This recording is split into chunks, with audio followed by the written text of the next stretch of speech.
It's like 6:50. I was meant to wake about 6:30, so I'm already pretty late to my GP. I'm gonna go and shower really quickly and get changed. Beginning of the day is pretty much the same as going to the hospital, but it takes me longer to get to the GP. It takes me about an hour and a half, according to Google Maps. It is in Kent, so yeah. I tried to swap my GP placement with someone else, but literally no one wants Kent.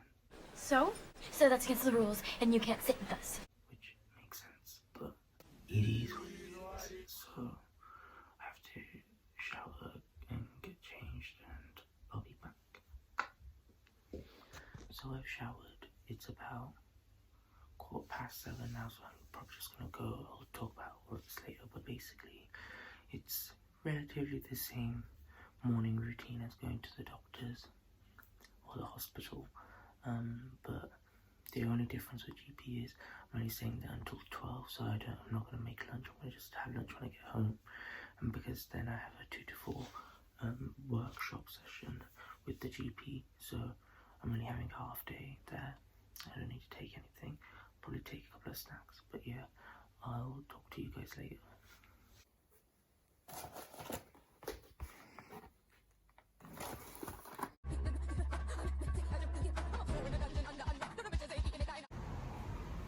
I forgot to say I'm having coffee again in the morning. Yeah, not a great start, but like also my GP's like an hour and a half away, so I don't know what to do. This is the best I can do, I'm sorry. I only slept for like 3 hours yesterday. You think your life is hard?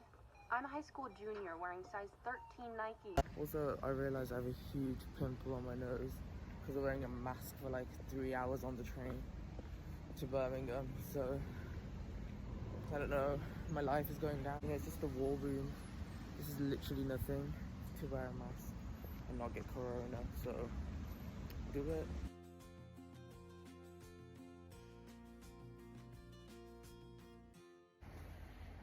So I've just arrived and about 5 minutes late, so I'm gonna go in. Bye.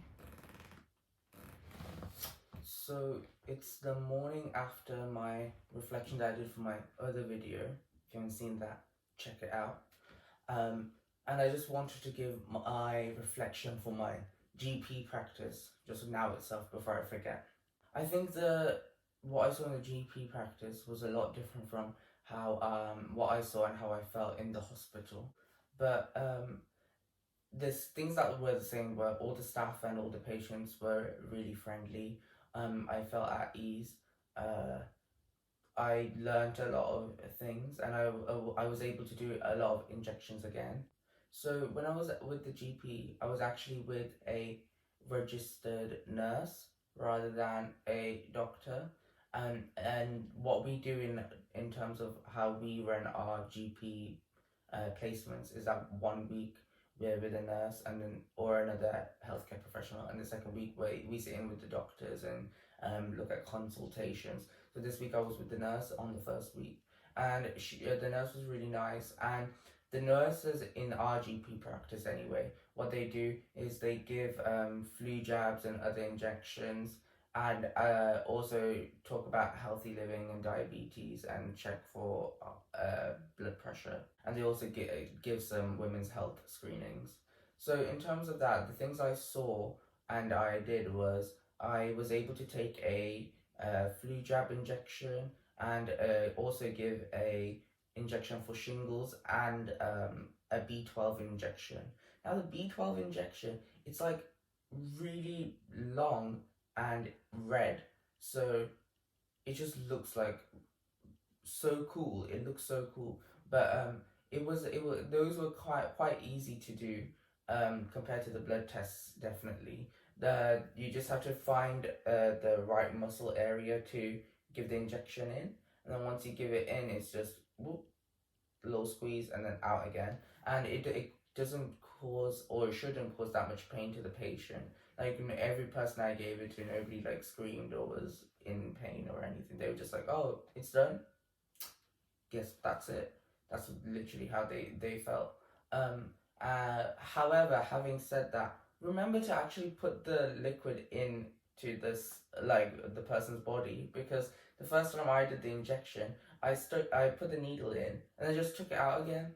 Didn't put the fluid, didn't like plunge the syringe to put the fluid in. I felt so bad, but it happens to everyone on the first try. Like something would like like it wasn't that big a deal. I just put it in again, and it didn't cause that much pain to the patient.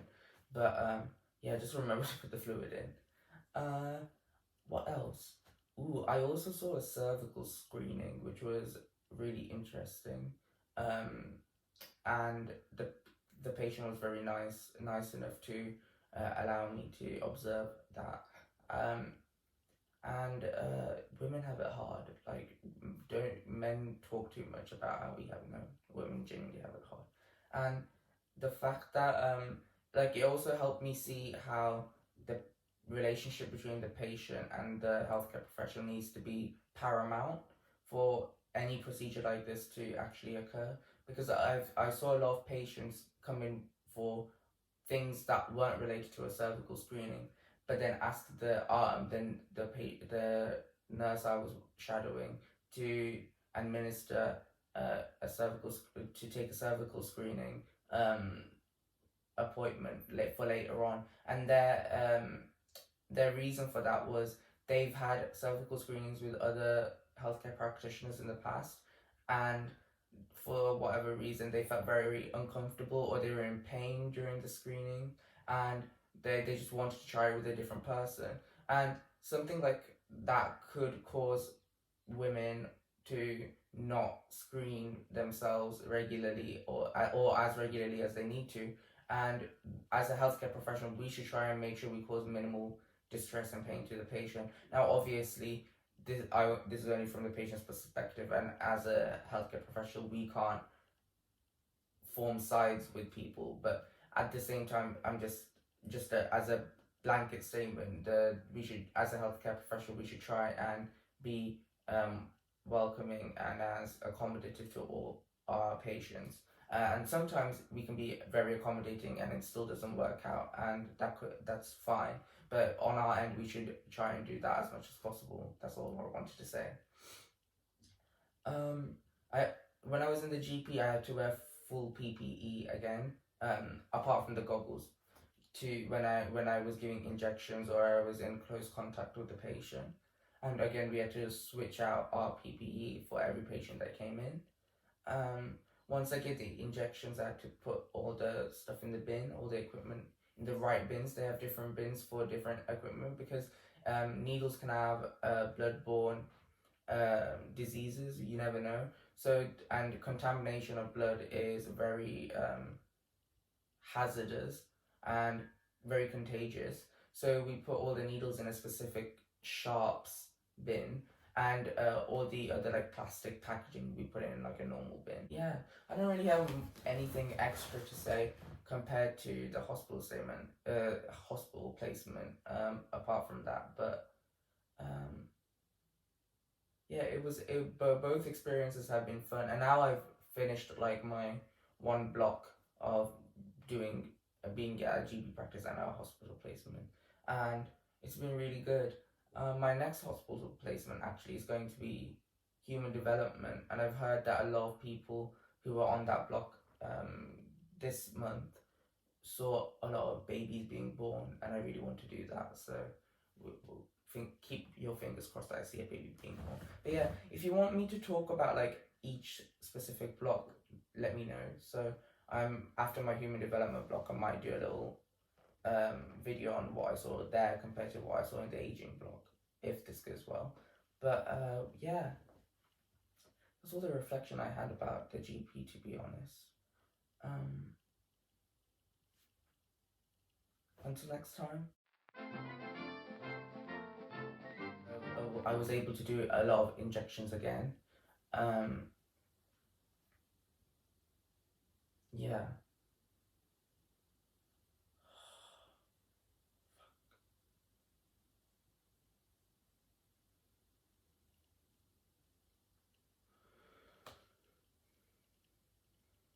So yeah.